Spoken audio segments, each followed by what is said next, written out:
বাড়ি রে ভাই, একদম সোগা মোগা ফাটা লইতেছে, একদম সাক্কা মাক্কা লাড়া লইতেছে, তলামলা সুডা লইতেছে। ওরা অতিরিক্ত বাংলাদেশের রাষ্ট্রের সাথে ওরা প্রতিহিংসামূলক এরকম আচরণের কারণে ওরা আজ পর্যন্ত এরকমভাবে পিছাই গেল। বাংলাদেশ কিন্তু আর পিছায় রয় নাই।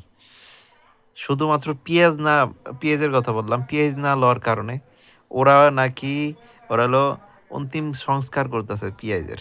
তো দেখেন কি অবস্থা। বাংলাদেশের লোকদের প্রতি কিন্তু ওদের প্রচুর পরিমাণ ক্ষোভ বাংলাদেশিদের উপর। শেখ হাসিনা সরকার যাওয়ার পর ওরা আরও বেশি এরকম উগ্রপন্থী হয়ে উঠছে।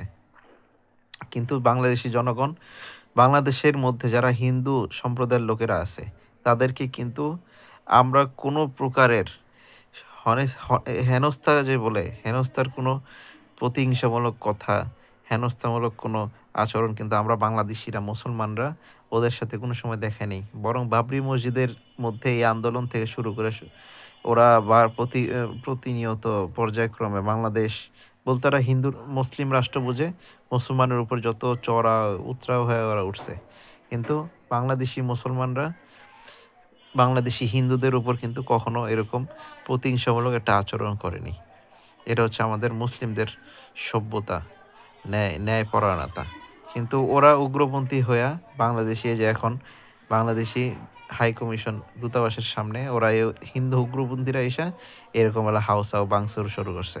এই কারণে পুলিশও বুঝছে যে ওরা হলো সবসময় হলো একটা নেগেটিভ পর্যায়ে থাকে। এই জন্য বাইরে আসতে আমি আচ্ছা মতো করে পিডা একদম সোগামোগা ফাটালা, যাতে এলো মাঙ্গের নাতিরা আর সামনে এই দূতাবাসের সামনে এরকম ফাইজদামি না করে। এই কলকাতায় মাঙ্গের পোলারা বাংলাদেশি দূতাবাসের সামনে ভারতীয় উগ্রপন্থী যারা আছে ওরা হচ্ছে এলো এই আন্দোলন বিচ্ছিন্ন করতেছিল, পুলিশ ওকে সোগামোগা ফাটা লেগেছে আচ্ছা মতো এগুলোর পিডা, যাতে এলো এরা বুঝতে পারে বাংলাদেশ কি মান।